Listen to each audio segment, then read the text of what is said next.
আজ আমি আমার জীবনের সর্বশ্রেষ্ঠ মুভির গল্পটি এক্সপ্লেন করতে চলেছি।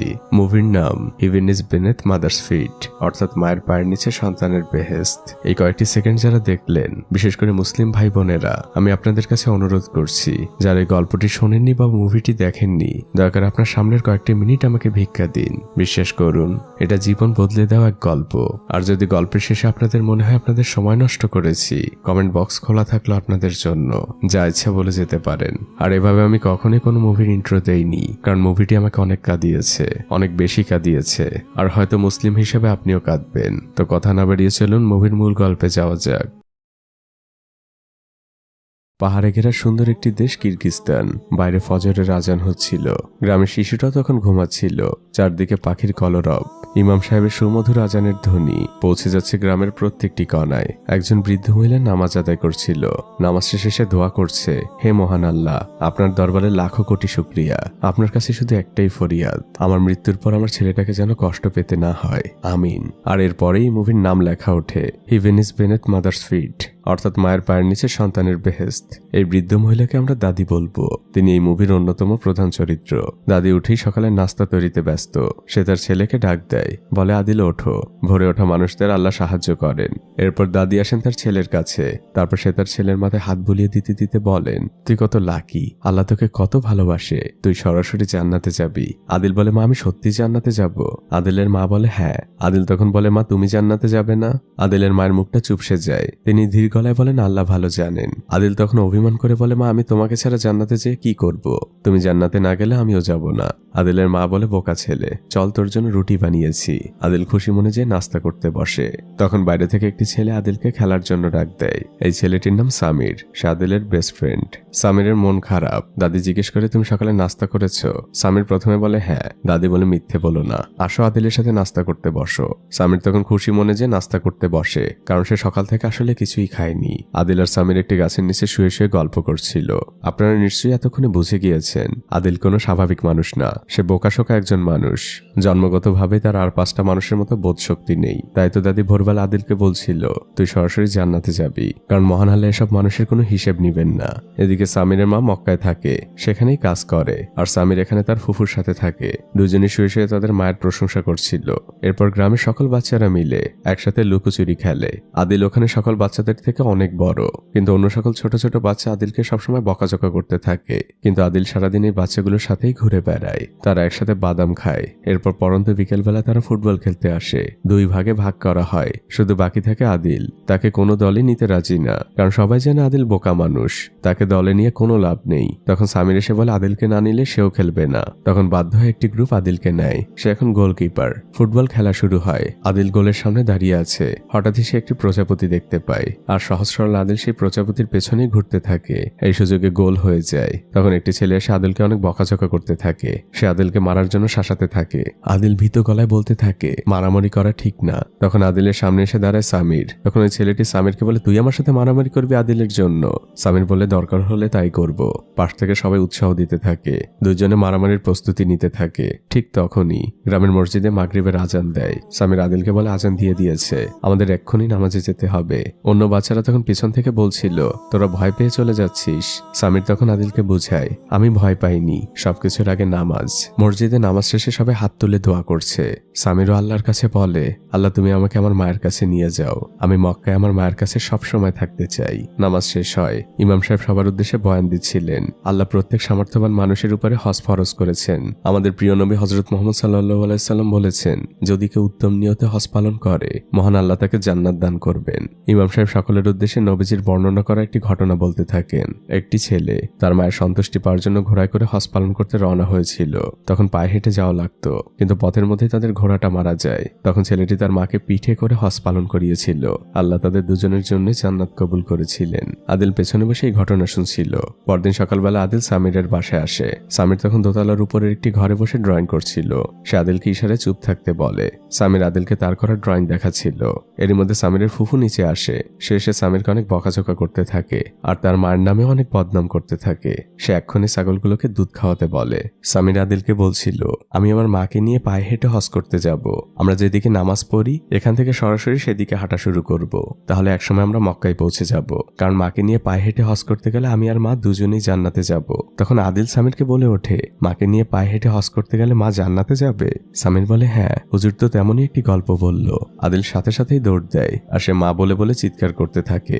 গ্রামে একটি অনুষ্ঠান হচ্ছিল, আদিলের মা তখন সেখানে ছিল। আদিল সেই অনুষ্ঠানের মাঝে ঢুকে যায় আর চিৎকার করে বলতে থাকে, মা এক্ষুনি চলো। তার মা জিজ্ঞেস করে, কোথায় যাব বাবা? আদিল বলে, জান্নাতে। আদিলের কথা শুনে সবাই হেসে দেয়, শুধুমাত্র তার মা ছাড়া। মা আদিলকে বলেন, আমি আসছি। তারা দুজন হাঁটছিল। পাশ দিয়ে একজন মহিলা যাওয়ার সময় জিজ্ঞেস করে, তোমরা কোথায় যাচ্ছ? আদিল তাকে উত্তর দেয়, আমি মাকে নিয়ে জান্নাতে যাচ্ছি। সেই মহিলাও হাসতে হাসতে যায়। তখন আদিল তার মাকে প্রশ্ন করে, মা জান্নাত কি কোনো হাসির বিষয়? আদিলের মা বলে, না, আর জান্নাতে গেলে তোকে নিয়েও কেউ হাসবে না। এরপর থেকে আদিল প্রতি মুহূর্তেই তার মাকে প্রশ্ন করছে, মা আমরা কখন রওনা দিব? সকাল, বিকেল, দুপুর, এমনকি রাত, সবসময় মায়ের কাছে আদিলের একটাই প্রশ্ন। মা বলেন, আজ তো অনেক রাত হয়ে গিয়েছে, কাল সকালে আমরা রওনা দিব। আদিল খুশি মনে ঘুমিয়ে পড়ে। পরদিন ফজরে আবারও আদিলের মা নামাজ পড়ছিল, কিন্তু নামাজ শেষে যখন সে উঠতে যায় তার কোমরটা হঠাৎ করেই ব্যথা করে ওঠে। প্রতিদিনের মতো সকালবেলা আজ আদিল নাস্তা করতে বসেছে। আদিল তার মাকে জিজ্ঞেস করে, আচ্ছা মা, আমার যখন 100 বছর বয়স হবে তখন তোমার বয়স কত হবে? মা মুচকে হাসি দেন আর বলেন, এখন একটু সামিরের সাথে খেলতে যা। আদিল দৌড়ে বাসা থেকে বের হয়। সে সামিরের বাসার দিকে যাচ্ছে, কিন্তু আমরা তখন দেখতে পাই সামিরের সকল মালামাল একটি গাড়িতে ওঠানো হচ্ছে। আদিল সামিরকে ডাক দেয়। সামির গাড়ি থেকে নেমে আদিলকে এসে জড়িয়ে ধরে আর বলে, আমার মা আমাকে মক্কায় নিয়ে যাচ্ছে। আদিল আর সামির দুজনের মনটাই হঠাৎ করেই খারাপ হয়ে যায়। সামির তখন আদিলের হাতে একটি সাদা কাগজ দেয় আর বলে, আমাকে এখন যেতে হবে। সামিরদের গাড়ি ছেড়ে দেয় আর সে চিৎকার করে বলে, আমি আমার মায়ের সাথে মক্কায় যাচ্ছি, তুইও তোর মাকে নিয়ে মক্কায় আয়, সেখানে আমাদের দেখা হবে। সামির চলে যায়। আদিল সে সাদা কাগজটা খোলে। সেখানে সামিরের রাখা একটি ছবি। সামিরের মাকে আর আদিলের মাকে পায়ে হেঁটে নিয়ে হজ করতে যাচ্ছে। আদিল এবার দৌড় দেয় বাসার দিকে আর মা বলে বলে চিৎকার করতে থাকে। এদিকে আদিলের মা তার বোনকে বলছে, আজ সকালে শরীরটা অনেক খারাপ হয়ে গিয়েছিল, আমি বুঝতে পারছি আমার হাতে আর খুব বেশি সময় নেই। আমি মারা যাবার পরে আমার ছেলেটাকে দেখে রাখিস, অনেক সহজ সরল, মনটা একদম পরিষ্কার। আজ সকালে তো আমাকে বলছে আমাকে নিয়ে পায়ে হেঁটে হজ করতে যাবে, তাতে নাকি আমাকে জান্নাতে নিয়ে যেতে পারবে। তখন সামিরার মায়ের বোন বলে, তুমি আমার থেকে অনেক বেশি দিন বাঁচবে, আমাকে দাফন করে তারপর তোমার মুক্তি। এর মধ্যে আদিল চলে আসে আর সে তার মাকে বলে, মা চলো রওনা দেই। আদিলের মা তখন অভিনয় করে বলে, আমার কাছে তো কোনো ব্যাগ নেই, ব্যাগ ছাড়া কিভাবে যাব? আদিলের খালার কাছেও জিজ্ঞেস করে, সে অভিনয় করে বলে, আমার কাছেও তো কোনো ব্যাগ নেই। আদিল বলতে থাকে ব্যাগ। সে সাথে সাথে দৌড় দেয় আর স্টোর রুম থেকে একটি বস্তা খুঁজে নিয়ে আসে আর বলে, মা এবার চলো, ব্যাগ ম্যানেজ হয়ে গিয়েছে। তখন আদিলের মা বলে, বাবা আমার পাটা অনেক ফোলা, এখন তো হাঁটতে পারবো না, পা ফোলাটা একটু কমুক তারপর যাব। আদিল তখন আবারও চিন্তা করতে থাকে। সে দৌড়ে চলে যায় প্রতিবেশীর বাড়িতে। সেখানে যে সে একটি ঠেলাগাড়ি নিতে থাকে। এটা ছিল সেই ছেলেটির বাড়ি যে সবসময় আদিলকে বকাঝকা করে। সে বলতে থাকে, আদিল তুই আমাদের ঠেলাগাড়িতে হাত দিবি না, তোকে আমি মেরে ফেলবো। আদিলের এদিকে কোনো খেয়াল নেই। তখন এই ছেলেটির মা বের হয়ে তার ছেলেকে বকাঝকা করতে থাকে, তোকে কতদিন বলেছি আদিলকে কিচ্ছু বলবি না, ও তো ঠেলাগাড়িটি নিয়ে যাচ্ছে, নষ্ট তো আর করছে না, ও আবার দিয়ে যাবে। আদিল ঠেলাগাড়ি নিয়ে চলে যায়। এবার আদিলের মায়ের মাথায় হাত। সে বলে, বাবা সবই তো ম্যানেজ হলো, কিন্তু হজে যেতে হলে আমাদের অনেক টাকার প্রয়োজন, কমপক্ষে 2 লাখ টাকা, কারণ পথে আমাদের অনেক খরচ রয়েছে। আদিল এবারও চিন্তায় পড়ে যায়। সহজ সরল ছেলেটি আবারও দৌড়াতে থাকে। সে তার চাচার কাছে এসেছে আর বলে, চাচা আমাদের ভেড়ার বাচ্চাটা তো তোমার কাছে, সেটা আমাকে একটু দাও। চাচা বলেন, ঠিক আছে। তিনি যে বড় একটি ভেড়া আদিলের হাতে দেয়। আদিল সেটি নিয়ে হাঁটতে থাকে। তখন আদিলের চাচি বলে, ওদের তো অনেক ছোট একটি ভেড়ার বাচ্চা ছিল আর সেটাও মারা গিয়েছে অনেক আগে। আদিলের চাচা বলে, ওর মনটা আমি ভাঙতে পারবো না, তাই ওকে বড় একটি ভেড়াই দিয়ে দিলাম। এটা স্থানীয় বাজার, এখানে সবাই তাদের পণ্য বিক্রি করতে আসে। আদিল তার ভেড়াটা নিয়ে চিৎকার করে ডাকছে, আমার ভেড়ার মূল্য 2 লাখ টাকা। আশপাশে থাকা সবাই হাসাহাসি করছে, কারণ একটা সামান্য ভেড়ার মূল্য 2 লাখ টাকা। সবাই ফোনে ভিডিও করছে আর তাকে টিটকেরি করছে। কেউ বলছে আমার ঘোড়ার সাথে বদল করবে, কেউ বলে 1,80,000 দেই। আদিল বলে, না, আমার ভেড়ার মূল্য 2 লাখ টাকা। দূর থেকে একটি লোক এই বিষয়টি খেয়াল করছে। অন্য একটি ছেলে মোবাইলে ভিডিও করতে করতে বলে, তাহলে 2,50,000 টাকা দেই, তোমার ভেড়াটা আমাকে দাও। আদিল বলে, না, আমার ভেড়ার মূল্য 2 লাখ টাকা, আমি 2 লাখ টাকাই বিক্রি করব। লোকটির কাছে বিষয়টা অদ্ভুত লাগে। সে আদিলের কাছে আসে আর জিজ্ঞেস করে, তুমি এই ভেড়াটি কেন 2 লাখ টাকা বিক্রি করতে চাও? আদিল বলে, আমি আমার মাকে নিয়ে জান্নাতে যাব, মক্কায় যাব, সেখানে যেতে আমার 2 লাখ টাকার প্রয়োজন। তখন আশপাশে থাকা সবার মুখটা চুপসে যায়। লোকটি তার গাড়িতে করে আদিলকে নিয়ে তার বাসায় আসে। আদিলের মাকে সে সালাম দেয়। আদিলের মায়ের সামনে 2 লাখ টাকা টাকা রাখা। আদিলের মা লোকটিকে বলছে, দেখো বাবা, মক্কায় যাবার আমার অনেক শখ, অনেক বছর আগে চেষ্টাও করেছিলাম। আদিলের বয়স তখন 11, কিন্তু হঠাৎই আদিল অসুস্থ হয়ে পড়ে, আমার আর মক্কায় যাওয়া হয়নি। শোনো বাবা, তোমাকে অনেক ধন্যবাদ, কিন্তু আমি তোমার টাকাগুলো নিতে পারবো না। তখন লোকটি বলে, আমার মায়েরও খুব ইচ্ছে ছিল হজ করার, তখন আমি অনেক ছোট, আমাদের টাকা ছিল না, এমনকি ঠিকভাবে ঘরে চুলোও জ্বলতো না। দেখুন এখন আমাদের অনেক টাকা, আমার টাকার কোনো অভাব নেই, কিন্তু এখন আমার মা নেই।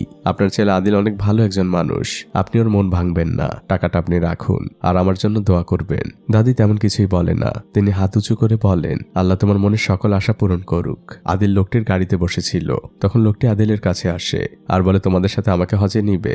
আদিল বলে, না, আমি শুধু আমার মাকে নিয়েই যাব।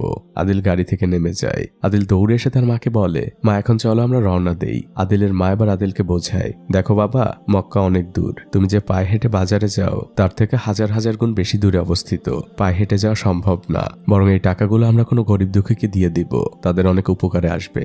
আদিলের মা রাগ করে সেখান থেকে চলে যান, কিন্তু আদিলের মন মানছেই না। গভীর রাতে সে বাইরে চুপচাপ বসে আছে, তখন মা তার পাশে আসে আর বলে, তুমি কি তাহাজ্জুদের জন্য উঠেছো?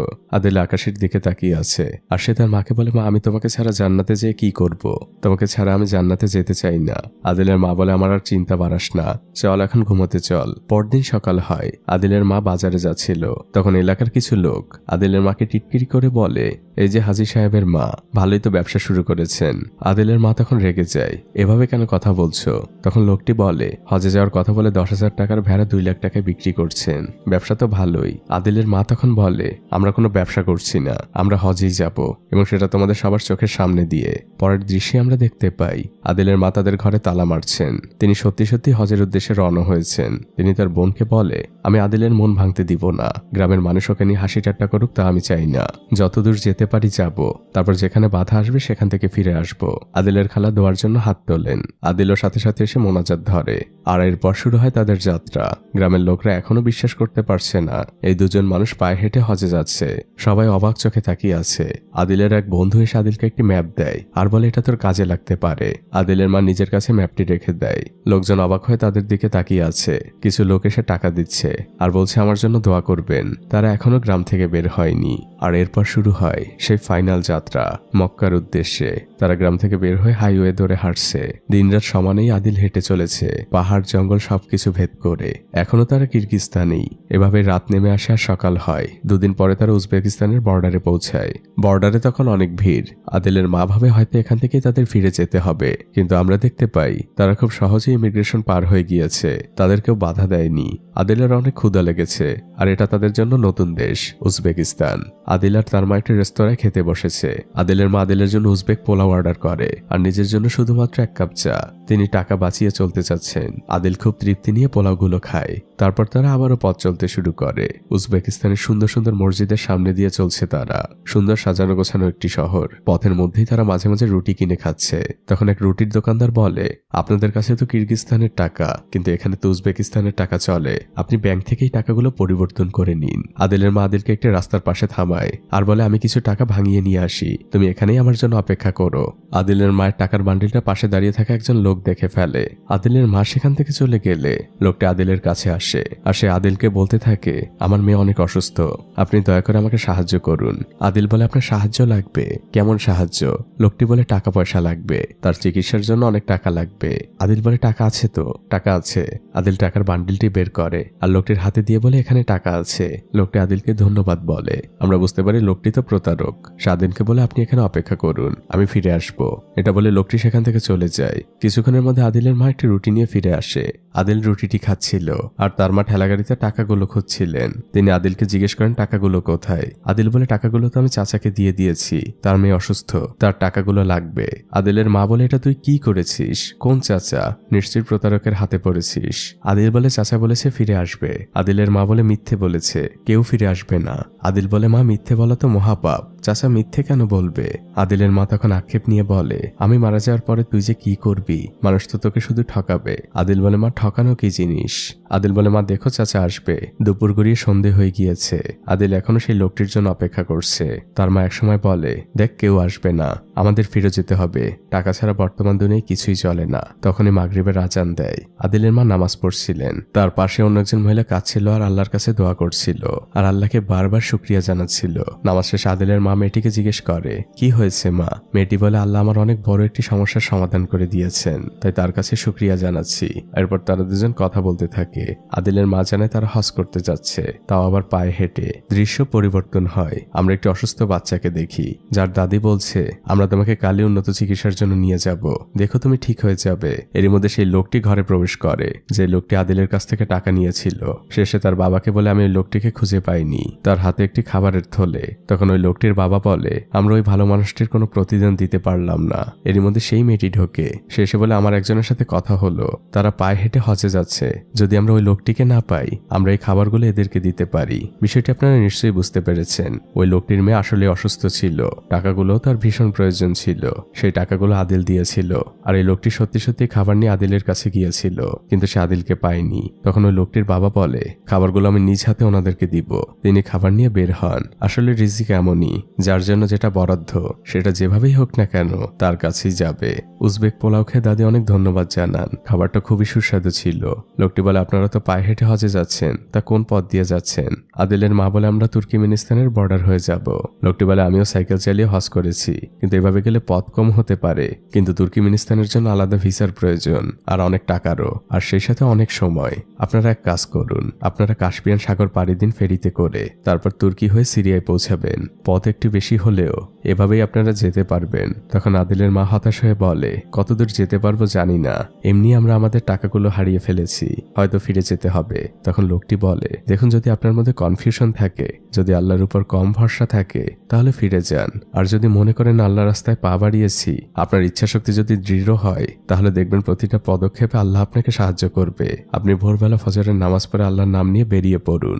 দৃশ্য পরিবর্তন হয়। আদিলের মা প্রতিজ্ঞা করেছে, সে যেভাবেই হোক না কেন হজে যাবেই। ফজরের নামাজ শেষে সে দুহাত তুলে আল্লাহর দরবারে দোয়া করছে, হে মহান রব, আপনি আমার পথের সকল বাধাকে সহজ করে দিন, আমাকে প্রতি মুহূর্তে সাহায্য করুন। দোয়া শেষে তিনি আদিলকে ডেকে ওঠান আর বলেন, চল। আদিল বলে, মা কোথায় যাব? মা বলেন, হজ করতে। তারা দুজন আবারও আল্লাহর নাম নিয়ে বেরিয়ে পড়ে। তারা পায়ে হেঁটে হজে যাচ্ছে। এটা যারাই জানতে পারছিল, পথের মধ্যে সবাই তাদের সাহায্য করছিল। কেউ খাবার দিয়ে, কেউ থাকার জায়গা দিয়ে, যে যেভাবে পারছিল তাদেরকে সাহায্য করছিল। কেউ খাওয়াচ্ছিল তাদের গাছের আঙুর। প্রত্যেকটা মানুষ তাদের এই হজ যাত্রায় সামিল হচ্ছিল। এমন করতে করতে তারা পৌঁছে যায় আরো একটি বর্ডারে। এখানে আমরা গাড়ির মধ্যে দুজন লোককে দেখতে পাই। তাদের মতিগতি কোনোভাবেই ভালো মনে হচ্ছিল না। পাশে একজন লোক তরমুজ বিক্রি করছিল। আদিলরা সেই দোকানের সামনে দিয়ে যাচ্ছিল। দাদি কিছুটা সামনে ছিল। তখন দোকানদার আদিলকে জিজ্ঞেস করে, এখানে অনেক মিষ্টি তরমুজ পাওয়া যায়, তুমি কি তরমুজ নিবে? আদিল মাথা নেড়ে উত্তর দেয়, হ্যাঁ নিব। লোকটি তখন বড় একটি তরমুজ আদিলের ঠেলা গাড়িতে উঠিয়ে দেয়। তখন আদিল সেখান থেকে চলে যেতে চায়। লোকটি আদিলকে ধমক দিয়ে বলে, শুধু তরমুজ নিয়ে গেলে হবে, টাকা দিবে না? আদিল বলে, আমার কাছে তো টাকা নেই। লোকটি তখন তার সময় নষ্ট করার জন্য আদিলকে অনেক বকাঝকা করতে থাকে। আদিলের মা এসে তখন লোকটিকে সরি বলে। এরপর তারা দুজন বর্ডারের দিকে আগাচ্ছিল। তখন গাড়ির মধ্যে থাকা সেই দুজন লোক আসে আর টেপ দিয়ে মোড়ানো দুটো তরমুজ দিয়ে বলে, আমার শাশুড়ি বর্ডারের ওপারেই থাকে, সে অনেক অসুস্থ, তরমুজ খেতে চেয়েছে, আপনারা কি দয়া করে এই দুটো তরমুজ আপনাদের সাথে করে নিয়ে যাবেন? লোকটি তার সহকারীকে দিয়ে সেই দোকান থেকে আরো বড় একটি তরমুজও নিয়ে আসে। এটা আদিলের জন্য উপহার স্বরূপ। কিন্তু সেই তরমুজের দোকানদার বুঝতে পারে বিষয়টি কি। সে সাথে সাথে সেখানে আসে আর আদিলের মাকে ডাকতে থাকে। সেই লোকটি তখন তরমুজের দোকানদারকে বলে, কাজটা ভালো হচ্ছে না। তখন সেই দোকানদার এই লোকটিকে বলে, আমি আমার চোখের সামনে কাউকে বিপদে পড়তে দেখতে পারি না। লোকটি আদিল আর তার মাকে তার দোকানের সামনে নিয়ে আসে আর সে তাদের কাছ থেকে সবকিছু শোনে। লোকটি খুবই লজ্জিত। সে বলতে থাকে, আমি বুঝতে পারিনি যে আপনারা হজে যাচ্ছেন। আমি আদিলের সাথে খারাপ ব্যবহার করেছি। আসলে বুঝতেই পারছেন, এগুলো বিক্রি করে আমার সংসার চলে। আদিলের মা বলে, কোনো ব্যাপার না, তোমার তরমুজ অনেক মিষ্টি, আর তাছাড়া মহানবী বলেছেন তরমুজ তো জান্নাতি ফল। লোকটি বলে, তো আপনি খুব ভালো একটি কথা বলেছেন, এটা তো আমি এখন সবাইকে বলতেও পারবো। খাওয়া শেষে আদিলের মা হাত তুলে দোয়া করতে থাকেন। আদিলের সাথে সাথে হাত তোলে। এরপরে তারা একদম বর্ডারের কাছে চলে আসে। তখন একজন লোক হাতে একটি আগুন নির্বাপক নিয়ে সেখানে আসে আর সে আদিলদের অনুরোধ করতে থাকে এটি বর্ডারের ওপাশে নিয়ে যাওয়ার জন্য, কারণ এটি তার লাগবে না। ওপাশের একজন তাকে এটি দিয়ে উপকার করেছে। আদিলের মা নিতে রাজি হয় না, কারণ সেই তরমুজ বিক্রেতা তাকে বলেছিল এভাবে মাদক পাচার হয়। আদিলের মা ইমিগ্রেশনে যান আর তিনি ইমিগ্রেশন কমপ্লিট করেন। কিন্তু যখনই তিনি ঠেলা গাড়ির দিকে তাকান, দেখা যায় আদিল সেই অগ্নি নির্বাপকটি তার সাথে করে নিয়েছে। আদিলের মা আদিলকে অনেক বকাঝকা করতে থাকেন, কিন্তু সামনেই গার্ড ছিল, তাই তিনি জোরেও তেমন কিছু বলতে পারছেন না। আদিলের মা ভয় পাচ্ছেন। গার্ড তাদের থামতে বলে। এরই মধ্যে দেখা যায় পাশে অন্য একজন স্মাগলারকে ধরা হয়েছে। তখন গার্ড সেদিকে দৌড় দেয় আর আদিলদের যেতে বলে। এ যাত্রায় আদিলরা বেঁচে যায়। আদিলের মা নিরাপদ স্থানে যে আদিলকে বলে এটা এখন ফেলে দে, এর মধ্যে মাদক থাকে। আদিল বলে না, লোকটি আমাকে দিয়েছে মা, আমাকে এটা ঠিকানায় পৌঁছে দিতে হবে। আর এভাবেই তারা পৌঁছে যায় নতুন একটি দেশ কাজাকিস্তানে। ইসলামিক ইতিহাসে ভরপুর একটি দেশ, চারদিকে সুন্দর সুন্দর স্থাপনা, চোখ জুড়িয়ে যাওয়ার মতো সুন্দর সুন্দর মসজিদ। আদিল তার মাকে নিয়ে সেই শহরের মধ্যে দিয়ে হাঁটছিল আর তারা শহরের বড় একটি 5 স্টার হোটেলে পৌঁছায়, কারণ ওই অগ্নি নির্বাপকের গায়ে এই ঠিকানায় লেখা ছিল। আদিল তো না ফেরত দিয়ে যাবে না। আদিলের মা হোটেলের মালিকের কাছেই ওটা বুঝিয়ে দিবেন, অন্য কারো হাতে দিবেন না। আদিল বাইরে অপেক্ষা করছিল। তাদের ঠেলা গাড়িটা ভিআইপি পার্কিং এ রাখা ছিল। তখন হোটেলের মালিক সেখানে আসে। তার সেক্রেটারি আদিলকে বকাঝকা করতে থাকে যে এখানে কেন তুমি তোমার ঠেলা রেখেছো, এটা পার্সোনাল পার্কিং এর জায়গা। এর মধ্যে আদিলের মা সেখানে চলে আসে। হোটেলের মালিকও গাড়ি থেকে নামে আর তার সেক্রেটারিকে থামতে বলে। আদিলের মা বলে, আপনি এই হোটেলের মালিক, আপনার সাথে আমার কথা আছে, আপনার একটা জিনিস আমার কাছে রয়েছে। আদিলের মা দেখিয়ে দেয়। মালিক বুঝতে পারে এই মানুষগুলো অনেক সহজ সরল। তিনি আদিলের মায়ের কাছ থেকে পুরো বিষয়টি জানতে পারেন। আর পরবর্তী দৃশ্যে আমরা দেখতে পাই হোটেলের মালিক আদিল আর আদিলের মাকে বিশেষ আতিথেয়তায় পুরো হোটেল ঘুরিয়ে দেখাচ্ছেন। তার স্পিড বোটে করে ঘুরছিল। হোটেলের মালিক আদিলের মাকে জিজ্ঞেস করছেন ওর মাথায় হজের বিষয়টি কিভাবে আসলো। আদিলের মা তখন বলেন, ইমানি শিক্ষা কখনো মানুষের কাছ থেকে আসে না, ইমান আল্লাহর পক্ষ থেকে আসে। এটা এমনি এমনিই হয়ে যায়। আর আমি ওকে ছোটবেলা থেকে হালাল খাবার খাইয়ে বড় করেছি। লোকটি তখন দীর্ঘশ্বাস ফেলে আর আনমনেই বলতে থাকে, সারা জীবন টাকার পিছনে ছুটে বেরিয়েছি, এখন আমি 1000 কোটি টাকার মালিক, কিন্তু দিন শেষে আমি বড্ড একা। সারাদিন কষ্ট শেষে বাসায় যখন ঢুকি, ছেলেমেয়েরা তাদের নিজেদের মতো করে ব্যস্ত আর আমার ওয়াইফ তার মতো করে ব্যস্ত। কোনো অভাব নেই। আমরা একসাথে সবাই মিলে লাস্ট কবে কথা বলেছি তাও জানি না। আর নামাজ হজ এ নিয়ে তাদের তেমন কোনো আগ্রহও নেই। আর দেখুন আপনি কত ভাগ্যবান, আপনার সন্তান আপনাকে হজ করানোর জন্য পায়ে হেঁটে নিয়ে যাচ্ছে। আদিলের মা তখন বলেন, মানুষ এমনই, কেউ দুনিয়া বেছে নেয় আর কেউ আখেরাত, তবে তোমার জন্য আমার দোয়া থাকবে বাবা। তখন হোটেলের মালিক বলে, আমি আপনাদের কিভাবে সাহায্য করতে পারি? আমি আপনাদের জন্য যে কোনো কিছু করতে রাজি। একটা রাত এখানে থেকে যান, পুরো শহর ঘুরে দেখাবো আপনাদের। সব থেকে দামি রুমে আপনাদের জন্য থাকার ব্যবস্থা করা হয়েছে।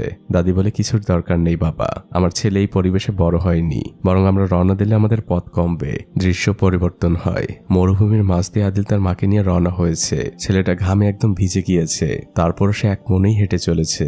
দুজনেরই প্রচন্ড পানির পিপাসা লেগেছে, কিন্তু যেহেতু মরুভূমির মাঝের পথ, আশপাশে পানি খাওয়ার কোনো ব্যবস্থা নেই। হঠাৎই তারা দূরে একটি ছোট ঘর দেখতে পায়। তারা সাথে সাথে সেদিকে রওনা হয়, কিন্তু কাছে যেয়ে দেখা যায় সেখানে কোনো মানুষের চিহ্ন নেই। দুজনই প্রচন্ড ক্লান্ত। মার ছেলে একজন আরেকজনের কাঁধে ভর দিয়ে ঘুমিয়ে পড়ে। এভাবে কেটে যায় অনেকগুলো সময়। হঠাৎই আদিলের মা একটি ট্রাকের শব্দ শুনতে পায়। তাদের সামনের রাস্তায় একটি ট্রাক দাঁড়ানো। সে সাথে সাথে আদিলকে ডেকে ওঠায় আর বলে, দৌড়ে যা আর তার কাছে যে সাহায্য চা। আদিল সাথে সাথে ঘুম থেকে উঠে দৌড় দেয়, কিন্তু আদিল পৌঁছানোর আগে ট্রাকটি সেখান থেকে চলে যায়। আদিল এসে রাস্তায় চিৎকার করে ডাকতে থাকে। তখন আমরা দূরে দেখতে পাই ট্রাকটি ব্রেক করেছে। দৃশ্য পরিবর্তন হয়। সেই ট্রাক ড্রাইভার আদিল আর তার মাকে পানি খাওয়াচ্ছে আর তাদের কাছ থেকে সবকিছু শোনে। তখন ট্রাক ড্রাইভার বলে, আমি আপনাদের পৌঁছে দিচ্ছি বর্ডারে। আদিল বলে, না, সামির বলেছে আমাকে হেঁটে যেতে হবে। ড্রাইভার বলে, তুমি কি পাগল? আদিলের মা থামিয়ে দেয়, বলে, আমার ছেলেটা এমনই, ও পায়ে হেঁটেই যাবে, আপনাকে অনেক ধন্যবাদ। তখন ট্রাক ড্রাইভার বলে, একটু অপেক্ষা করুন। সে আরো কিছু খাবার আর অনেকটুকু পানি নিয়ে আসে আর সেগুলো আদিলদের দেয়। আদিল আর তার মা শুক্রিয়া জানায়। ট্রাকটি চলে যায় আর সেই ট্রাক ড্রাইভার সামনে থাকা সকল ট্রাককে ওয়্যারলেসে জানিয়ে দেয়, এমন দুজন মার ছেলে যারা পায়ে হেঁটে হজে যাচ্ছে তাদের সবাই সাহায্য করবে। আদিল আর তার মায়ের অবস্থানও জানিয়ে দেয়। আর পথের মধ্যে এক একজন তাদের এক একভাবে সাহায্য করছিল। এভাবে দিন গড়িয়ে সন্ধে হয়ে যায়। একজন ট্রাক ড্রাইভার প্রায় আদিলদের সাথে অ্যাক্সিডেন্ট হতে যাচ্ছিল। কোনো মতে সে ব্রেক করে। তারপর সে আদিলদের ঠেলাগাড়িতে নতুন একটি ইমার্জেন্সি বাতি লাগিয়ে দেয়। আদিল ড্রাইভার সেই বাতি জেলে চলতে থাকে। এভাবে মধ্যরাত হয়ে যায়। মরুভূমির পাশেরই একটি জায়গায় মার ছেলে ঘুমিয়ে পড়েছে, কিন্তু রাতের বেলা সেখানে নেকড়ে আসে। আদিলের মা অনেক ভয় পেয়ে যান। তিনি আদিলকে ঘুম থেকে ওঠান। অন্যদিকে আমরা আরেকটি ট্রাক ড্রাইভারকে দেখতে পাই। সে ঘুমে ঝিমাচ্ছিল, কিন্তু হঠাৎই মরুভূমির মাঝে সে একটি ইমার্জেন্সি লাইট দেখে। সে তার গাড়ি থামায় আর তার দেখা দেখে আরো দুটি ট্রাক। তারা ওই ঠেলাগাড়ির চারপাশে খুঁজছে, কিন্তু কাউকেই দেখতে পাচ্ছে না। শুধুমাত্র একটি পড়ে থাকা জুতো দেখতে পায়। আর এরা সবাই আদিল আর তার মায়ের কথা জানে যে তারা পায়ে হেঁটে হজ করতে যাচ্ছে। তারা চারপাশে খুঁজতে থাকে। তাদের নিজেদের কাছেও ভয় লাগছিল। হঠাৎই একটি লোকের উপরে নেকড়ে আক্রমণ করে বসে আর একদম শেষ মুহূর্তে সে অগ্নি নির্বাপক যন্ত্র দিয়ে আদিল আর তার মা নেকড়েটিকে সরিয়ে দেয়। সবাই ট্রাকের কাছে চলে আসে আর গল্প করতে থাকে। ওই ট্রাক ড্রাইভার তার ভাইকে কল দেয়, কারণ তার ভাইয়ের ট্রাকটি মক্কায় যাবে। সে তার ভাইকে বোঝাতে থাকে। তারপর সে সবার কাছে ফিরে আসে আর দাদিকে চায় না আপনাদের একটি ব্যবস্থা হয়ে গিয়েছে, আপনাদের আর কষ্ট করে যেতে হবে না, আমার ভাই আপনাদের ট্রাকে করে কালকে মদিনায় নিয়ে যাবে। তখন আদিলের মা বলে, তোমাকে ধন্যবাদ বাবা, কিন্তু আমাকে নিয়ে পায়ে হেঁটেই যাবে, ও রাজি হবে না, তোমরা আমাদের জন্য অনেক কষ্ট করেছো। আদিল তখন তার মায়ের ঠেলা গাড়িটি ওঠায় আর আবার সে হাঁটতে শুরু করে। আর আমরা তখন দেখতে পাই সেই ট্রাক ড্রাইভার আদিলদের একদম পিছু পিছু যাচ্ছে, তাদের আলো জেলে পথ দেখাচ্ছে। আর সে তার কোম্পানিতেও ফোন করে জানায় তার পৌঁছাতে একদিন বেশি লেট হবে। সে আর কোনো রিপ্লাই শোনে না, সে তার ওয়াকি টকিটি বন্ধ করে রেখে দেয়। এভাবে পুরো রাত আদিলদের পেছনে পেছনেই সে ট্রাক চালাচ্ছিল। এভাবে ভোর হয়ে যায়। তখন কাস্পিয়ান সাগরে থাকা ফেরি থেকে কল আসে, সেখানে ট্রাক ড্রাইভার আগেই ফোন করে রেখেছিল। সেখান থেকে জানানো হয় সর্বশেষ ফেরি ছাড়তে আর মাত্র 30 মিনিট বাকি, এর মধ্যেই পৌঁছতে হবে। ট্রাক ড্রাইভার তখন গাড়ি থামিয়ে নিচে নামে আর আদিলের মাকে বলে, আমাদের হাতে মাত্র 30 মিনিট সময় আছে, কিন্তু এই সময়ের মধ্যে আমাদের এখনো প্রায় 6 কিলোমিটার যেতে হবে, এই পথটুকু অন্তত ট্রাকে চলুন। আদিলের মা বলেও রাজি হবে না। তখন ড্রাইভার কিছু না ভেবেই ওই ঠেলা গাড়িটি ধাক্কা দিতে থাকে। তারা সবাই মিলে ফেরি ধরার জন্য দৌড়াচ্ছে। একসময় তারা পোর্টে পৌঁছে যায়। তখন রাত নেমে এসেছে। ড্রাইভার আদিলের মাকে জিজ্ঞেস করে, একটি জিনিস বুঝলাম না, ট্রাকে মদিনায় যাওয়া যাবে না, কিন্তু জাহাজে ওঠা যাবে। আদিলের মা বলে, চুপ করো, আদিল শুনতে পারলে আবার নতুন করে ঝামেলা পাকাবে। একজন লোক আগে থেকে অপেক্ষা করছিল। তিনি আদিলের মাকে বলেন সবকিছু দ্রুত করতে হবে। আদিলরা একটি জাহাজে উঠেছে। সেই লোকটি আদিলদের একটি রুম দেখিয়ে দেয় আর আদিলের মাকে বুঝিয়ে বলে, আপনারা এক মুহূর্তের জন্যই রুম থেকে বের হবেন না, আমাদের ক্যাপ্টেন খুব খারাপ মানুষ, তিনি জানতে পারলে অনেক ঝামেলা হবে, একদম চুপচাপ এই রুমের মধ্যে বসে থাকবেন। আদিলের মা বলে, ঠিক আছে। দৃশ্য পরিবর্তন হয়। আদিলের মা নামাজ পড়ছিল। তখন দরজায় কেউ কড়া নাড়ে। আদিল দরজা খুলতে যায়, কিন্তু তখনই তার মা দোয়া করতে শুরু করে। আর দোয়া শেষে সে আদিলকে বলে, বাবা দরজা খোলা যাবে না, তোমার আঙ্কেল আমাদের নিষেধ করেছে। আদিল বলে, মা আমি সমুদ্র দেখিনি, আমি সমুদ্র দেখতে চাই। আদিলের মা বলেন, পরে দেখো। এটা বলে তিনি ঘুমিয়ে যান। আর যখন তার ঘুম ভাঙে সে আশপাশে আদিলকে দেখতে পায় না। এদিকে আমরা দেখতে পাই আদিল সে ক্যাপ্টেনের সাথেই দাঁড়িয়ে আছে। ক্যাপ্টেন অনেক ড্রিঙ্কস করেছে, তাই সে মাতাল। সে আদিলের সাথে অনেক গল্প করছে। এর মধ্যে আদিলের মা পেছন থেকে সে ফিস ফিস করে ডাকতে থাকে, আদিল এদিকে আয়। সে ক্যাপ্টেন জানতে পারলে আমাদের কপালে দুর্ভোগ আছে। ক্যাপ্টেন তখন আদিলের মাকে ডাক দেয় আর আদিলকে বলে, এই হচ্ছে তোমার মা, আপনারা প্লিজ এখানে থাকুন। আদিলের মা বলে, না এখানে থাকা যাবে না, এই জাহাজের ক্যাপ্টেন খুব খারাপ মানুষ, তিনি জানতে পারলে অনেক বকাঝকা করবেন। এর মধ্যে সেই লোকটি চলে আসে আর সে ক্যাপ্টেনকে শান্ত করার চেষ্টা করে। আদিলের মা বলে, আমরা এখান থেকে যাই, ক্যাপ্টেন তো অনেক খারাপ মানুষ, তিনি দেখলে বাবা তোমার ঝামেলা হবে। তখন লোকটি বলে, ইনি হচ্ছেন ক্যাপ্টেন, আর আপনারা এখানে দাঁড়িয়ে থাকুন, কোনো প্রবলেম হবে না। লোকটি ক্যাপ্টেনকে নিয়ে যায়। আর পরের দৃশ্যে দেখা যায় সে আদিল আর তার মাকে অনেক খাবার দিয়েছে, এগুলো ক্যাপ্টেনই পাঠিয়েছে। আদিলের মা বলেন, উনি তো এখন নেশাগ্রস্ত, সকালে আমাদের দেখলে তো অনেক বকাঝকা করবেন। তখন লোকটি বলে, ক্যাপ্টেন অনেক রাগী মানুষ, কিন্তু মনের দিক থেকে অনেক ভালো, ওনার কাল সকালে কিছুই মনে থাকবে না। এভাবে ভোর হয়ে যায়। জাহাজ প্রায় তুর্কির কাছাকাছি পৌঁছে গিয়েছে। ক্যাপ্টেন জাহাজ ফেরানোর জন্য প্রস্তুতি নিচ্ছেন। আদিলের মা আদিলকে ঘুম থেকে ওঠায় আর বলে, বাবা আমরা পৌঁছে গিয়েছি, আমাদের এখনই নামতে হবে। সেই লোকটি আদিলদের গোপনে জাহাজ থেকে নামায়। ক্যাপ্টেনের কিছুই মনে নেই। আর এভাবে আদিলরা পৌঁছে যায় নতুন এক দেশ তুর্কিতে। চারদিকে উঁচু উঁচু দালানে ঘেরা একটি দেশ।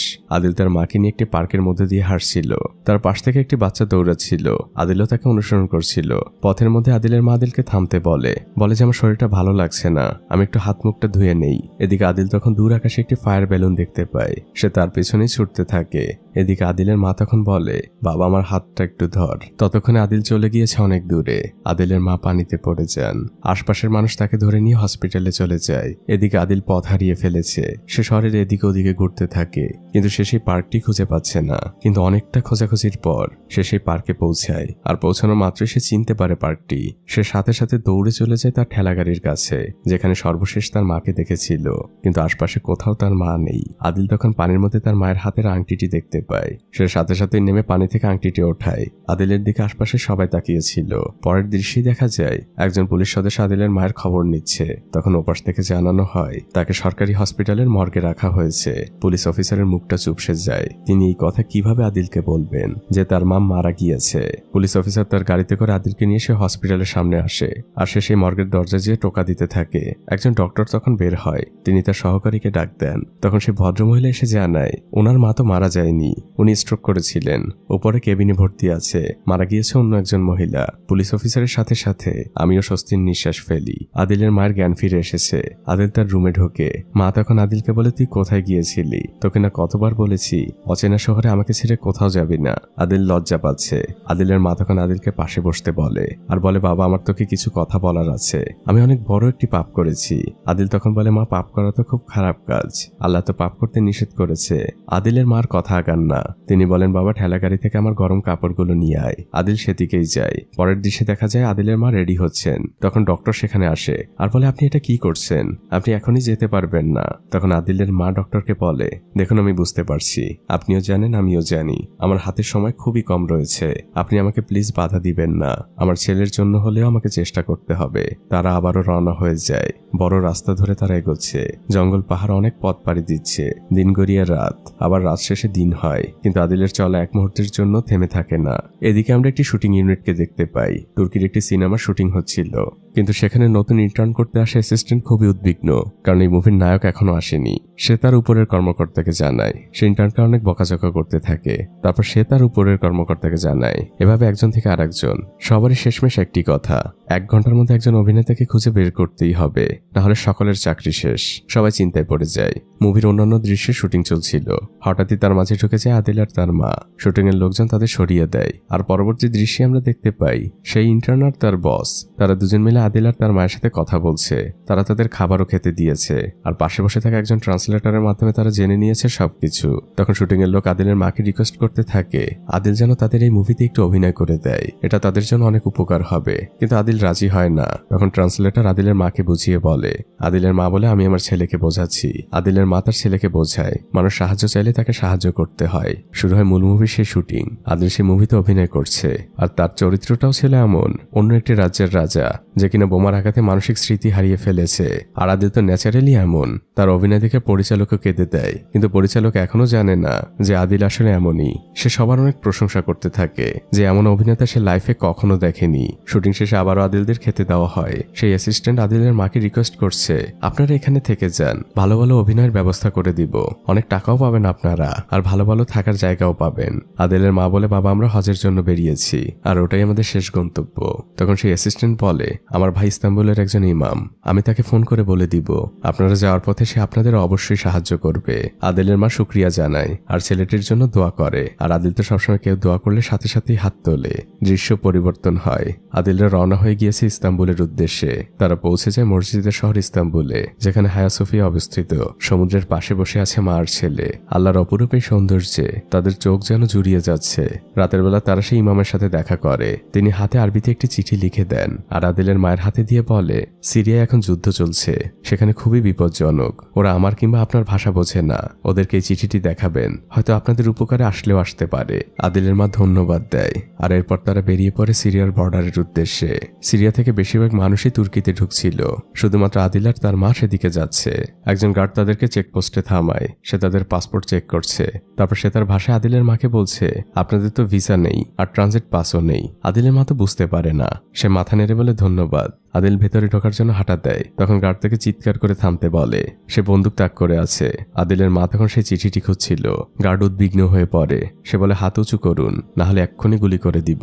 আদিলের মা তখন হাত উঁচু করে। তার হাতে কোরআন শরীফ আর সেই চিঠিটি। পরের দৃশ্যে দেখা যায় আদিলদের সিরিয়া ঢোকার অনুমতি দেওয়া হচ্ছে। সেই গার্ড সবকিছু জানার পরে খুব নমনীয়ভাবে আদিলের মাকে বলছে, আমার ব্যবহারের জন্য আমাকে ক্ষমা করবেন, আপনাদেরকে এই পথ দিয়ে না গেলে হয় না, আমরা না হয় আপনাদের যেতে দিলাম, কিন্তু বিদ্রোহীরা দিবে না, ওরা আপনাদের মেরে ফেলবে। আদিলের মা বলে, দেখো বাবা, তুমি আমাদের আটকিও না, আমরা শুধু মক্কায় যেতে চাই। গার্ড তখন বলে, একটু দাঁড়ান। সে তার রেশনের রুটিটি আদিলদের সাথে দিয়ে দেয়। আদিলরা রওনা হয়ে যায় যুদ্ধ বিধ্বস্ত সিরিয়ার মধ্য দিয়ে। চারদিকে ধ্বংসস্তূপ, আর এদিকে ওদিকে গোলাবারুদের ফাঁকা খোসা পড়ে আছে।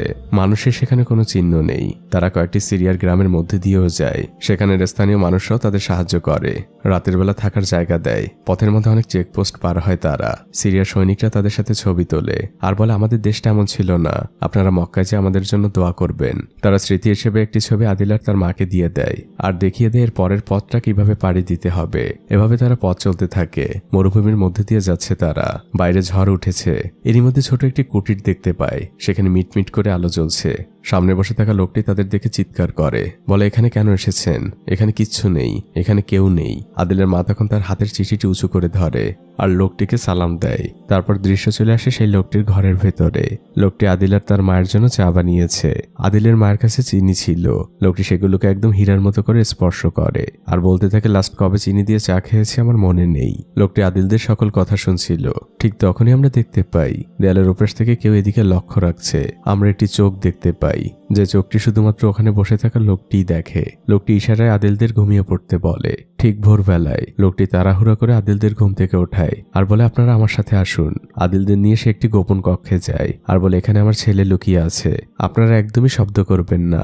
গতকাল যে চোখটি দেখছিলেন সেটি ছিল এই লোকেরই ছেলের। বিদ্রোহীরা তার ছেলেকে যুদ্ধে নিতে চায়। বাইরে বিদ্রোহীদের সাথে লোকটির বাকবিতণ্ডা চলছিল, কিন্তু এক পর্যায়ে গুলির শব্দ শোনা যায়। সেই লোকটিকে মেরে ফেলেছে। তখন তার ছেলে সেখান থেকে বের হয়। সে তার বাবার মৃতদেহের কাছে গেলে তাকেও মেরে ফেলা হয়। আর তারপর দেখা যায় তার আদিল আর তার মাকে বন্দি করে সেখান থেকে নিয়ে যাচ্ছে। বিদ্রোহীরা বুন উল্লাস করছে। তাদের গাড়িগুলো আস্তানায় ফিরে আসে। আদিলের মা বিদ্রোহী প্রধানকে বোঝানোর চেষ্টা করছে তারা মক্কায় হজ করতে যাচ্ছে। সেই চিঠিটিও দেখায়। তখন অন্য একজন সদস্য আদিলদের পাসপোর্টটি প্রধানের হাতে দেয় আর সেই পাসপোর্টের মধ্যে ছিল সরকারি বাহিনীর সাথে তোলা সেই স্মৃতিময় ছবি, যেটা দেখে বিদ্রোহীরা সন্দেহ করে নিশ্চয়ই এরা গুপ্তচর। আর এরপরে শুরু হয় এক অমানবিক নির্যাতন। সহজ সরল মানুষ আদিল, সে তো কিছুই জানে না, কিন্তু তাকে একের পর এক জেরা করা হচ্ছিল। একজন মহিলা তাদের পাশে ট্রান্সলেট করে দিচ্ছিল, কিন্তু আদিল তো কিছুই বলতে পারছে না। সে শুধু বলে, আমি আমার মার কাছে যাব। আমার মা কোথায়? আদিলকে অনেক মারা হচ্ছিল। আদিল বারবারই বলছিল, চাচা আমি কি করেছি? আমাকে কেন মারছেন? আদিল পানি খেতে চায়, কিন্তু তার সামনে পানি নিয়ে আসা হয় ঠিকই, কিন্তু পানি আর খেতে দেওয়া হয় না। রক্তাক্ত করে ফেলা হয় আদিলকে। সেই দৃশ্য দেখার মতো না। আদিল আর তার মাকে পাশাপাশি একটি জেলে বন্দি রাখা হয়েছে। মা আদিলের হাতটা শক্ত করে চেপে ধরেছেন। তিনি বারবারই পড়ছেন, লা ইলাহা ইল্লাল্লাহু মুহাম্মাদুর রাসূলুল্লাহ সাল্লাল্লাহু আলাইহি ওয়াসাল্লাম। আদিল তার মাকে জিজ্ঞেস করছে, মা চাচারা আমাকে কেন মারছে? আমি কি করেছি? এরই মধ্যে সেই ট্রান্সলেটর মেয়েটি আসে। সে এসে আদিলের মাকে বলে, আমি কিছু খাবার নিয়ে এসেছি। আদিলের মা বলে, আমাকে দেওয়ার দরকার নেই, তুমি শুধু আমার ছেলেটাকে একটু খেতে দাও, ওকে ওরা অনেক মেরেছে। সেই মেয়েটি আদিলের মাকে বলে, আমি শুনেছি ওরা আপনাদের ছেড়ে দিবে, আপনারা কালিমুক্ত হয়ে যাচ্ছেন। এই চিঠিটা আপনার কাছে রাখুন, আমার পরিবারের কাছে পৌঁছে দিবেন আর তাদের বলবেন আমি ভালো আছি আর যত তাড়াতাড়ি সম্ভব আমি এখান থেকে পালাবো, আমাকে নিয়ে চিন্তা না করতে। মেয়েটি সেখান থেকে চলে যায়। আদিলের মা শুধু জিজ্ঞেস করে, তোমার নাম কি? মেয়েটি নাম বলার আগেই সেখানে গার্ড চলে আসে। পরের দৃশ্যেই দেখা যায় সেই বিদ্রোহীরা আদিলের জন্য অনেক ভালো ভালো খাবারের আয়োজন করেছে, কিন্তু আদিলের মা খুবই রেগে আছেন। তিনি ওখানের কোনো খাবার স্পর্শ করেন না। বিদ্রোহী ট্রান্সলেটরের মাধ্যমে ক্ষমা চায় আর আদিলের মায়ের উদ্দেশ্যে বলে, আমরা আদিলকে নতুন পোশাক পরিয়ে এখান থেকে মুক্ত করব। পরের দৃশ্যে তাই দেখা যায়। আদিলকে একটি কালো চাদরে মোড়ানো হয়েছে আর ওই ট্রান্সলেটরের মাধ্যমে সে বলে, আমি আপনাদের কাছে ক্ষমা চাচ্ছি। কিন্তু আদিলের মা এখনো রেগে আছেন, কারণ তার সন্তানের শরীরে এখনো কত শত আঘাতের চিহ্ন।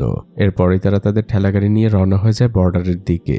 মরুভূমির পথ দিয়ে তারা চেকপোস্টের দিকে আগাচ্ছিল, কিন্তু সেই বিদ্রোহী প্রধান দূরবীন দিয়ে তাদের উপরে লক্ষ্য রাখছিল। আর আমরা বুঝতে পারি এখানে অনেক বড় একটি ঝামেলা হয়েছে। আদিলের পুরো শরীরে আসলে বোম জড়ানো ছিল, তাকে কোনো নর্মাল কাপড় পরানো হয়নি। বিদ্রোহী প্রধান শুধু অপেক্ষা করছে কখন সরকারি সৈনিকরা আদিলের কাছে আসবে আর সে ফোনের বাটনটা টিপে দিবে। সৈনিকরা আদিলের কাছে আসে আর ঠিক তখনই সেই মেয়েটি বিদ্রোহী প্রধানের হাত থেকে ফোন নিয়ে সেখান থেকে দৌড় দেয়। মেয়েটি পালানোর চেষ্টা করে, কিন্তু তাকে পেছন থেকে গুলি করা হয় আর শেষ মুহূর্তে সে ফোনটিকে কুয়োর মধ্যে ফেলে দেয়। এদিকে সৈনিকরা আদিলের চাদর উঁচু করতে বলে। দাদি তো কোরআন শরীফ আর সেই চিঠিটি হাতে উঁচু করেই আছেন, কিন্তু তিনি এখনো জানেন না তার ছেলের শরীরে আসলে কি বাধা রয়েছে। তিনি নিজেই আদিলের চাদর উঁচু করতে যান আর ঠিক তখনই বুঝে যান অনেক বড় বিপদ অপেক্ষা করছে তাদের জন্য। আদিলের শরীরে বোম দেখে সৈনিকরা পিছে চলে যায়। কেউ কেউ বলতে থাকে গুলি করে দেই, একজন নিষেধ করে। তারা ওয়াকিটকিতে কমান্ডারের সাথে যোগাযোগ করে। কমান্ডার জানে নিরাপদ দূরত্বে থাকো আর তাদেরকে ওখানেই বসে থাকতে বলো। আমাদের ইউনিটের বোম স্কোয়াডকে খবর দাও। কিন্তু সেই বোম বিশেষজ্ঞ এখন বাইরে রয়েছে, সবাই তার ফিরে আসার জন্য অপেক্ষা করছে। এদিকে আদিল তার মাকে বারবারই বলছে, মা আমি একটু পানি খাবো, আমার অনেক পিপাসা পেয়েছে। কিন্তু মার ছেলের সেখান থেকে নড়ার একটুও সুযোগ নেই। সৈনিকরাও মার ছেলের কথা শুনছিল। একজন বলে ওদের একটু পানি দেই, কিন্তু তারা ভয়ও পাচ্ছে। তারা কমান্ডারের কাছ থেকে পারমিশন নেয়। কমান্ডার বলে দূর থেকে তাদের পানি দাও। তখন একজন সৈনিক একটি পানির বোতল ছুঁড়ে মারে। এভাবেই অপেক্ষা চলতে থাকে। কিছুক্ষণ পরে সেই বোম বিশেষজ্ঞ ইউনিটে ফিরে আসে। সে এসে প্রস্তুতি নিচ্ছে। সর্বপ্রথমে সে নামাজ পড়ে নেয়, কারণ সেভাবে এটাই হয়তো তার জীবনের শেষ নামাজ। এভাবেই শুরু হয় প্রস্তুতি। ভারী ড্রেস পরে সে আর ধীরে ধীরে ধীরে আদিলদের কাছে যায়। প্রথমে সে আদিলের বোমাটা পর্যবেক্ষণ করে, তারপর সে আবার ফিরে আসে আর কমান্ডারকে জানায় এই বোমাটি নিষ্ক্রিয় করা সম্ভব না, এর একটাই উপায়, ওটাকে খুব সাবধানে শরীর থেকে খুলতে হবে, আর তাতে বিস্ফোরণের সম্ভাবনা 70 ভাগ। আমাদের হাতে সম্ভাবনা খুবই কম, শুধু একটাই আশা, আমরা আদিলের মাকে বলতে পারি, তিনি যদি আমাদের সাহায্য করেন। আদিলের মা তো এক কথায় রাজি। তাকে শিকল কাটার জন্য অনেকগুলো ব্লেড দেওয়া হয়েছে, তাদের সামনে একটি ওয়াকিটকি রাখা, সেখানে সেই অফিসার নির্দেশনা দিচ্ছেন আর আদিলের মা ধীরভাবে কেটেই চলেছেন।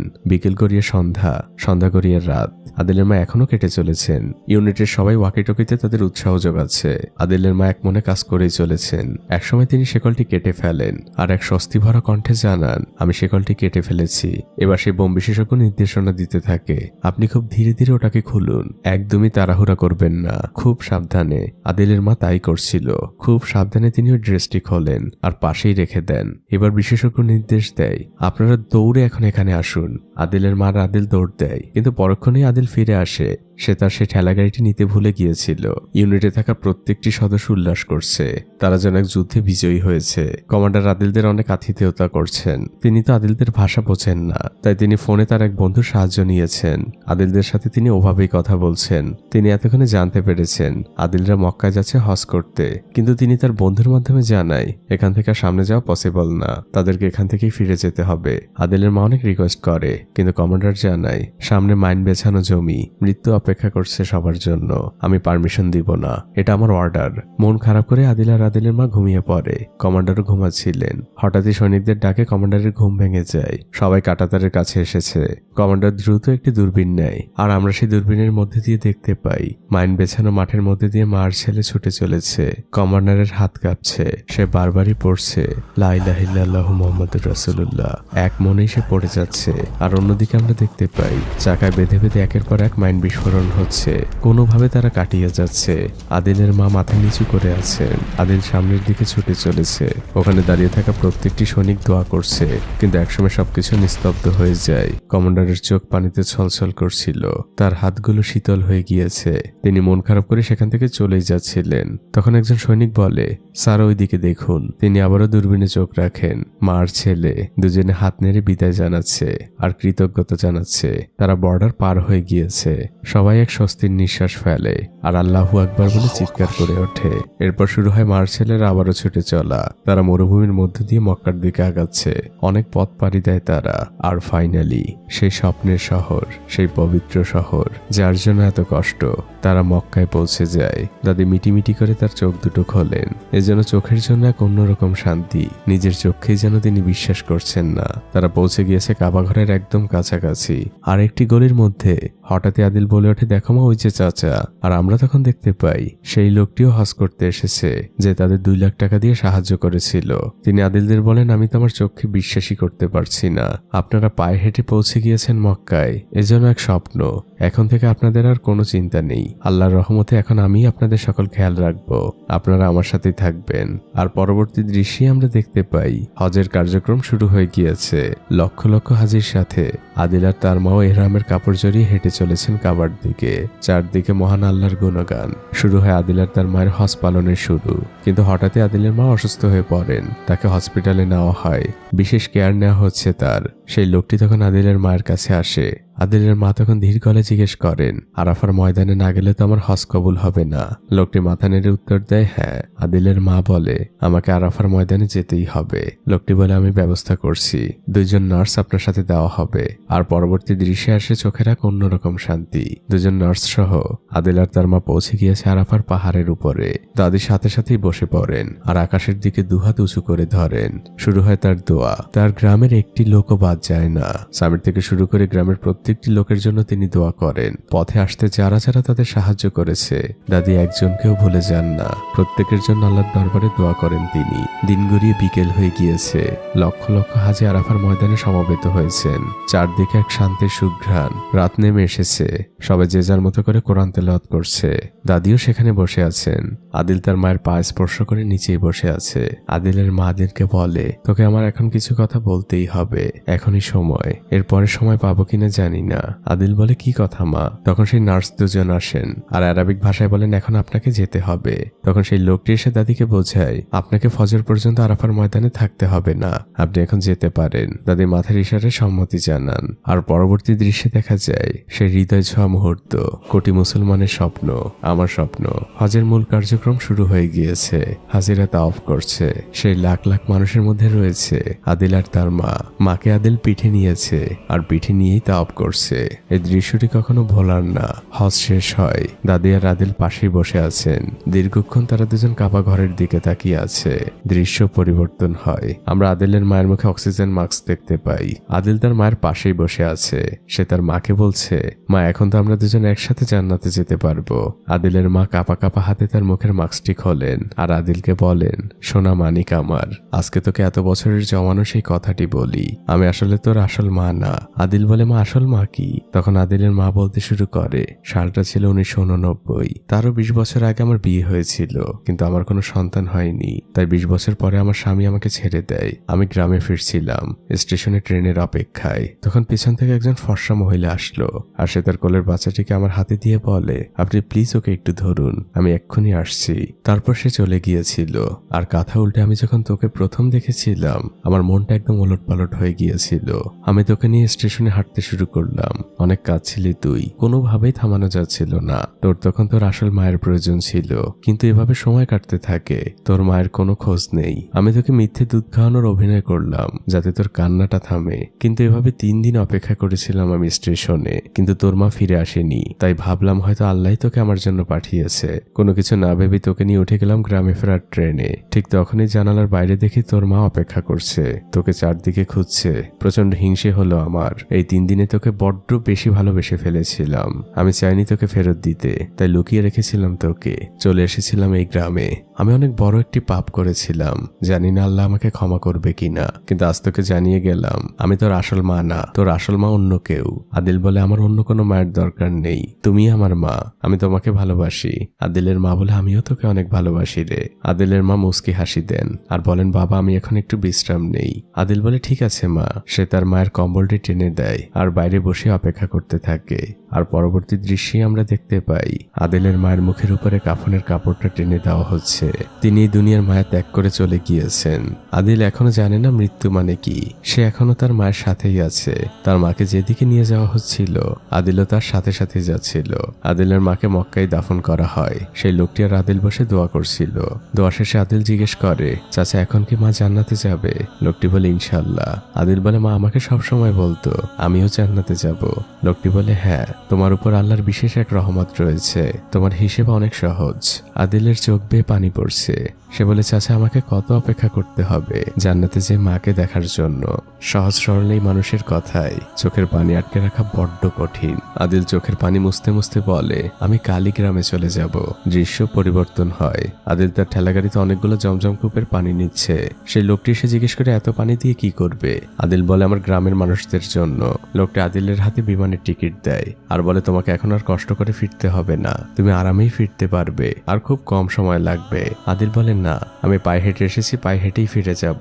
লোকটি আদিলকে অনেক বোঝায়, কিন্তু আদিল তার ঠেলাগাড়িটি নিয়েই হাঁটতে শুরু করে। লোকটি এক দীর্ঘ শ্বাস ফেলে আর তার ব্যাগটি সঙ্গীদের হাতে বুঝিয়ে দিয়ে বলে এগুলো নিয়ে তোমরা চলে যেও, আমি ওর সাথেই ফিরবো। লোকটিও আদিলের সাথে হাঁটা শুরু করে আর আদিলকে জিজ্ঞেস করে তুমি পায়ে হেঁটে কেন ফিরবে? আদিল তখন বলে কারণ আমাকে ওয়াদা রক্ষা করতে হবে, এই ঠেলাগাড়িটি ফেরত দিতে হবে। লোকটি শুধু ব্যাকগ্রাউন্ড থেকে উচ্চারণ করে আল্লাহু আকবার। তিনি আল্লাহর কাছে সাহায্য চান আর পায়ে হেঁটেই ফিরতে শুরু করেন। আর এই ফিরে চলার দৃশ্যের মধ্যে দিয়েই এই মুভিটি এখানেই শেষ হয়ে যায়। মুভিটি যখন দেখেছিলাম অনেক কেঁদেছি। পৃথিবীর এই মোহর জন্য অনেক পিছিয়ে আছি আমরা। আদিলদের মতো বিনে হিসেবের মানুষগুলো আসলেই ভাগ্যবান। হয়তো তারা আমাদের মতো করে দুনিয়াটা পায় না, কিন্তু তারা যেটা পায় সেটাই দুনিয়ার থেকে অনেক বেশি মূল্যবান। আমি জানি না এই মুভিটি আপনার জীবনে কোনো প্রভাব ফেলবে কিনা, তবে আমার জীবনে ফেলেছে, মনে থাকবে সারা জীবন। আপনার মতামত আমাকে জানাবেন। আর একটি কথা, মুভিটি যদি সত্যি আপনার কাছে ভালো লেগে থাকে তাহলে অবশ্যই লাইক দিবেন। এই ভিডিওতে যদি আগামী 1 সপ্তাহে 5000 লাইক পূর্ণ হয় এমন আরেকটি গল্প নিয়ে আপনাদের সামনে হাজির হব। তো ভালো থাকবেন আপনারা, দোয়া করবেন আমার জন্য যেন কখনো সত্যিকারের হজ পালন করতে পারি। আজকের মতো বিদায়।